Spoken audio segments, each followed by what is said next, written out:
అది. సో కనుక ఈ సిద్ధాంతం అనేటువంటిది బైబిల్లో ఉంది కనుక తర్వాత ఆయన అనుసరిస్తున్నాడంటే మనకు అదే మూలం.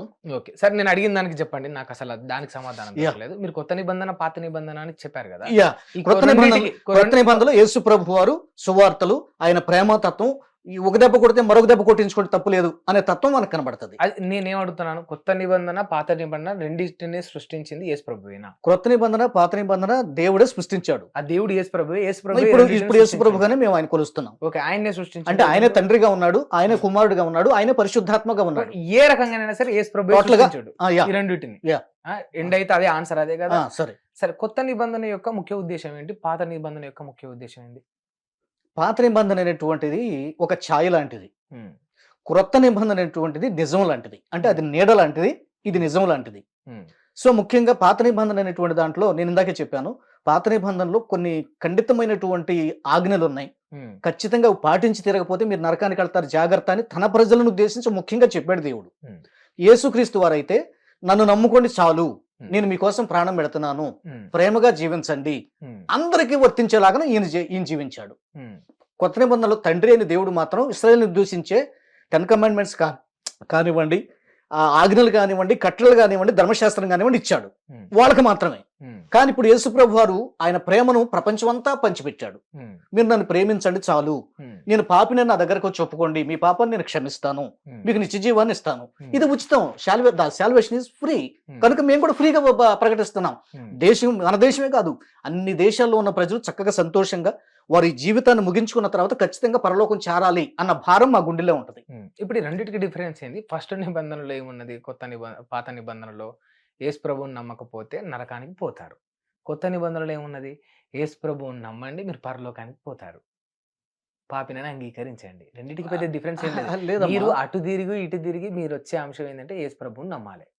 రెండింటిని బేస్ చేసుకోండి. టోటల్ గా మేము చెప్పేది రెండింటిని బేస్ చేసుకొని ఒకటే మాట చెప్తున్నా, యేసు ప్రభువుని నమ్మాలి. నమ్మకపోతే, యేసు ప్రభువుని నమ్ముకోకపోతే నిత్య నరకం తప్పదు అని మాకు బైబిల్ బోధిస్తుంది. ఆ బైబిల్ దేవుడే మాకు ఇచ్చాడు కనుక అదే మేము ప్రకటిస్తున్నాం. బైబిల్ చెప్పింది అసలు నిజమేనని ఎందుకు బిలీవ్ చేయాలి? బైబిల్ జీవ గ్రంథం అని మీరు చెప్తున్నారు. అంటే మీరే చెప్తున్నారు. అవునమ్మా. ఇప్పుడు ఈ రోజు ఎన్నో గ్రంథాలు ఉన్నాయి, చరిత్ర మన ప్రపంచంలో ఎన్నో గ్రంథాలు ఉన్నాయి. ఎక్కడ ఏ గ్రంథానికి హోలీ బైబిల్ అని టైటిల్ ఎక్కడైనా చూసావా నువ్వు పుట్టిన తర్వాత? చూడలేదు. లేదు, హోలీ బైబిల్ అని ఉంది. బట్ అయితే అది పెద్ద విషయం ఏం కాదు. అది ఒకవేళ మనం ఇప్పుడు పెడదాం అనుకుందాం పుస్తకం రాసి, అది పెద్ద విషయం కాదు. మరి ఇంకేం పెద్ద విషయం ఏంటి? ఆ బైబిల్ చదివినటువంటి వ్యక్తి మారుతున్నాడు. త్రాగుడు విడిచిపెట్టిన వాళ్ళు ఉన్నారు, దొంగతనాలు నేనే చేశానని పోలీస్ స్టేషన్కి వెళ్ళి సరెండర్ అయిన వాళ్ళు ఉన్నారు, టెస్టిమనీస్ ఉన్నాయి. బ్రాహ్మిన్స్ మారుతున్నారు, అమ్మో దీనిలో సత్యం ఉంది, తరతరాలుగా చేసే మా పూజలు పునస్కారాలు తప్పు అని బ్రాహ్మిన్స్ మారుతున్నారు, రెడ్డిస్ మారుతున్నారు, సౌదరీస్, అసలు క్యాస్ట్ లేదండి.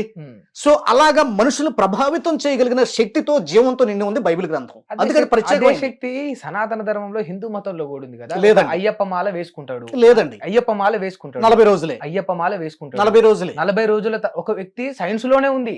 21 రోజు తాను ఏదైతే పాటిస్తాడో 22nd డే నుంచి తాను ఆ విధంగా నడుచుకోగలడు.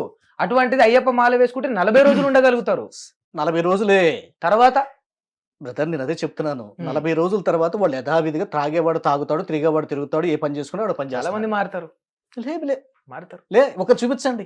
ఏమంటే నేను అయ్యప్ప మాల వేసుకున్నాను, అయ్యప్ప మాల అంటే మీ లెక్క ప్రకారం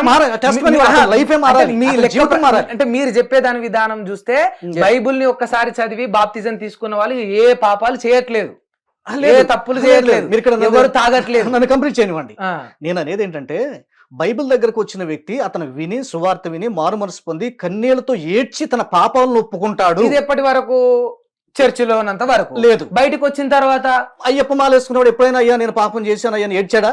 లేదే. భజన చేసుకుంటాడు, ఊరికి అతను ఆ సంతృప్తి కోసం భజన చేసుకుంటాడు, ఆ నిష్ట పాటిస్తాడు, వెళ్తాడు, తీసేస్తాడు, మామూలు అవుతాడు. ఈ బైబిల్ వచ్చి అనుసరించే వ్యక్తి చర్చిలోనే కాదు ఇంట్లో కూడా ఏడుస్తాడు, ఎక్కడ అవసరమైన కన్నీరు గారుస్తాడు. ఎప్పుడు సైకలాజికల్ గా ఏడుస్తున్నాడు అంటే తన హృదయంలో ఏదో ఒక మార్పు కలిగింది అని అర్థం, బాధ కలిగింది అని అర్థం. అంటే ఎందుకు ఏడుస్తున్నాడు? సైన్స్ ఎక్కువ ఏడవడం వల్ల మనిషి కృంగిపోతాడు, వీక్ అయిపోతాడు. మీకు తెలుసా? నాకు తెలుసు. ఉంది, ఎవరికి కావాల్సింది అని కొనుక్కుంటారు. ఈ చొక్కా కొనుక్కో నీకెందుకు కదా కదా, వాడి చొక్కా ఆడిస్తాం కదా, ఆడి పండుగ ఆడిస్తాం. మేము హైదరాబాద్ నుంచి సంక్రాంతికి వెళ్ళాలంటే రేటు, స్పెషల్ బస్సు, స్పెషల్ దోపిడియా? మేము యాదగిరి గుట్ట వెళ్ళాలంటేనేమో 500 టికెట్టా? మేము తిరుమల వెళ్తే 10,500 టికెట్టా? అవును అలాగే బస్సుకేమో పైకి 90 కిందకి 90యా? Why not free? అందుకే చాలా మంది హిందువులు అంటున్నారు స్వామి, ఏమని అంటున్నారంటే మతం మారుతున్నాం అంటే హిందువులలో ఇలాంటి రూల్సే ఉన్నాయి, అవిట్లలో రూల్స్ లేవు కాబట్టే మాకు మంచి జరుగుతుంది, మారుతున్నాము, హిందూ తత్వం లేదు అంటున్నారు. దానికి మీరేం చెప్తారు? వాళ్ళకి జ్ఞానం లేదని చెప్తా. ఎందుకని? ఇప్పుడు ఇక్కడ గుడి ఉంది 4 అడుగులు, మీరు ఇక్కడ రెడీ అయ్యేటప్పుడు నేను టక్కుని వెళ్ళి వచ్చానా?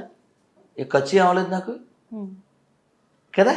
అది వంక, వాళ్ళకి జ్ఞానం లేక. ఇంకోటి తెలుసా, అసలు ఎవడు బైబిల్ చదవడు. ఇప్పుడు విన్నారుగా లైవ్లో, అది ఎవడు బైబిల్ చదవడు, నువ్వు చదవలేవు కూడా. ఇప్పుడు ఆ లోతు ఇందాక చెప్పానే, దాన్ని డీటెయిల్స్లోకి వెళ్ళామనుకో, ఆ డీటెయిల్స్, అతనికి 2 కూతుళ్ళు, అక్కడ మగోడు ఎవడు లేడు కాబట్టి వాళ్ళ నాన్నకి వీళ్ళు సారా తాగిచ్చి ముందు అక్క తర్వాత చెల్లి, అతనితో 2 పిల్లలు కన్నారు. ఏం నేర్చుకోవాలి? ఆ కొంపలో పుట్టినోడు యేసు, ఏం నేర్చుకోవాలి? రాముడు వాళ్ళ నాన్న పేరేంటి? దశరథుడు, తక్కువని చెప్పాం. కృష్ణుడు వాళ్ళ నాన్న ఎవరు? వసుదేవుడు, తక్కువని చెప్పాం. మీ నాన్నగారి పేరు చెప్పారు, ముత్యాలు. మనందరం చెప్పగలం. మీరు ఓ గొర్రె నన్ను కామెంట్ చేశాడు, పేరేంటి? సురేష్. చేస్తే మీ నాన్న పేరు గుర్తొచ్చిన వెంటనే ఫోన్ చేయి అని చెప్పి 4 రోజులు అయింది. నాన్న పేరు గుర్తొచ్చిన వెంట సార్ నేను ఎవరికి పుట్టానో చెప్పగలను, చూపించగలను. మా నాన్నగారి పేరు సత్యనారాయణ, మా అమ్మ పేరు విజయలక్ష్మి. ఈ పేర్లు నేను నమ్మిన గ్రంథాల్లో ఉంటాయి. మరి లంచ్ బైబిల్లో మీ పేరు, మీ నాన్న పేరు, మీ అమ్మ పేరు ఎందుకు లేదు? యేసు ఒక చవట, వాణ్ణి నమ్మిన వాళ్ళు కూడా చవటలో. దానికి రుజువు మీరే సార్. పేరు కూడా పెట్టలేకపోయాడు సార్. ఆడు ఎవడు పుట్టాడు ఆడికి తెలియదు, మీకు కూడా తెలదా? మీరు కూడా మేరీ లారీ పక్కన అలాగే పుట్టిందా? మీ అమ్మకి మీరు అలాగే పుట్టారా? అమ్మ పేరు చెప్పగలరా? చెప్పలేరు. ఎందుకు చెప్పలేరు? మన ఎల్లో బైబిల్లో ఉండదు కాబట్టి. మీకు ఒకటే పరిష్కారం సార్, యేసులాగే సిలువ, అప్పుడే పెరుగుద్ది మీ విలువ. Good night sir. కాదు, ఇన్ని మాటలు అనిపించుకోవడం ఎందుకు? నిన్నంటే ఊరుకుంటావా? ఎవరికి పుట్టిన దానివే అంటే బీపీ వచ్చేసి మా నాన్న పేరు ముత్యాలో అని రయ్యని చెప్తావు. ఎందుకని? ఒకటి పుట్టావు కాబట్టి, వాళ్ళు చాలామంది పుట్టారు కాబట్టి చెప్పలేదు. ఇప్పుడు చూడు, నేను మళ్ళీ అన్బ్లాక్ చేస్తా. అన్బ్లాక్ చేసి, నమస్కారం అండి సురేష్ గారు, మీరు 2 రోజుల క్రితం మీకు రిప్లై ఇచ్చాను. మీరు అప్లై చేసిన దానికి మీకు సప్లై బాగానే చేశాం, కాకపోతే మీరు చాలా హర్ట్ అయి ఉంటారు. కానీ మీరు బాధపడకండి, నేను మీ బ్రదర్ లాంటి. మీరు ఫోన్ చేసి మీ అమ్మగారి పేరు, నాన్నగారి పేరు చెప్పండి. అంటే ముష్టి బైబిల్లో ఉండవు. ఏదో ముష్టి బైబిల్ కోసం మనం ఎందుకు సార్? తెలుగు వాళ్ళం, మనం హిందువులం సార్, మనం అల్లూరు వారసులం సార్, మనం ఎందుకు సార్ కొట్టుకోవడం? సార్ బొగడా బైబిల్లో మీ అమ్మ నాన్న పేరు లేకపోయినా నాకు ఫోన్ చేసి చెప్పండి సార్.